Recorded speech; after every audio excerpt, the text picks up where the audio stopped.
ചെന്നൈയിലെത്തി 5 ദിവസം എങ്ങനെ കഴിഞ്ഞെന്ന് തന്നെ ഞങ്ങൾക്ക് അറിയില്ല കേട്ടോ. വരാൻ വേണ്ടി റെഡി ആവാൻ നിൽക്കുമ്പോഴാണ് ചേട്ടൻ്റെ പെങ്ങളും ഫാമിലിയും കൂടി വന്നത്. അന്ന് നിവേദയുടെ ബർത്ത്ഡേ ആയിരുന്നു. അങ്ങനെ ശ്രദ്ധയൊക്കെ പോയി ഒരു പിസ്സ വാങ്ങിക്കൊണ്ട് വന്നതാണ്. ഞങ്ങൾ എല്ലാവരും കൂടി കട്ട് ചെയ്ത് പിസ്സയൊക്കെ കഴിച്ചേ. അങ്ങനെ പിന്നെ കുറേ നേരം കഴിഞ്ഞ ശേഷം ഞങ്ങൾ അങ്ങോട്ട് റെഡി ആവാൻ വേണ്ടി പോയേ. അങ്ങനെ ഞങ്ങൾ ഷെഡ് പടിയുന്ന ഡ്രസ്സൊക്കെ മാറിയതാ റെഡി ആയി കഴിഞ്ഞ്. അപ്പോഴേക്കും പിന്നെ ശ്രദ്ധ വന്ന് നിന്നിട്ട് ഞങ്ങൾക്ക് ഇങ്ങനെ ഒരു സെൽഫിയും വീഡിയോ ഒക്കെ എടുത്ത് കേട്ടോ. അവരൊക്കെ ഉള്ളത് കാരണം പിന്നെ അവൾ റെയിൽവേ സ്റ്റേഷനിലോട്ട് ഇല്ലാന്ന് പറഞ്ഞു. പിന്നെ അവിടെ ഒരു ഉമ്മവെപ്പ് മത്സരമായിരുന്നേ. ചേച്ചി പിന്നെ ഞങ്ങളുടെ റെയിൽവേ സ്റ്റേഷനിലേക്ക് വരാൻ വേണ്ടിയിട്ട് റെഡി ആവുന്നുണ്ടായിരുന്നു കേട്ടോ. അങ്ങനെ ചേച്ചിക്കും കെട്ടിപ്പിടിച്ചിട്ട് ഉമ്മയൊക്കെ കൊടുത്തു കേട്ടോ. ഞാൻ ചേച്ചിന്ന് വിളിക്കുന്നേ ഉള്ളൂ കേട്ടോ. എൻ്റെ അമ്മയെ പോലെയാ. ഞങ്ങൾ തമ്മിൽ നല്ല ഏജ് ഡിഫറൻസ് ഉണ്ടേ. അങ്ങനെ ബാഗുകളൊക്കെ എടുത്തതാ ഡിക്കിലോട്ടും കയറ്റി. ജിത്തു കയറിയിരുന്ന് ഫ്രണ്ട് സീറ്റും അങ്ങ് പിടിച്ചേ. പിന്നെ നമ്മൾ അവിടെ നിന്ന് എല്ലാവർക്കും ടാറ്റയൊക്കെ പറയുന്നത് വണ്ടിയിൽ കയറി പോകുന്നു കേട്ടോ.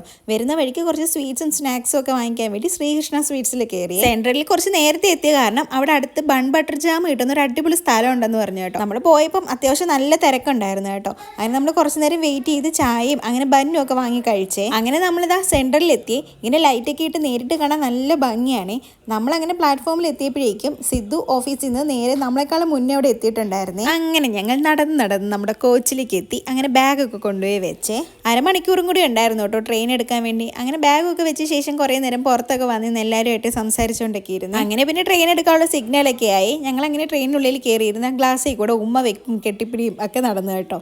അങ്ങനെ ഇതാ ട്രെയിൻ എടുത്തു കഴിഞ്ഞു. ഞങ്ങൾ അവർക്ക് ടാറ്റയൊക്കെ പറഞ്ഞു ഞങ്ങൾ അങ്ങനെ പോകുന്നു കേട്ടോ. അപ്പോൾ ഇന്ന് അത്രയുള്ളൂ. Tata, bye bye.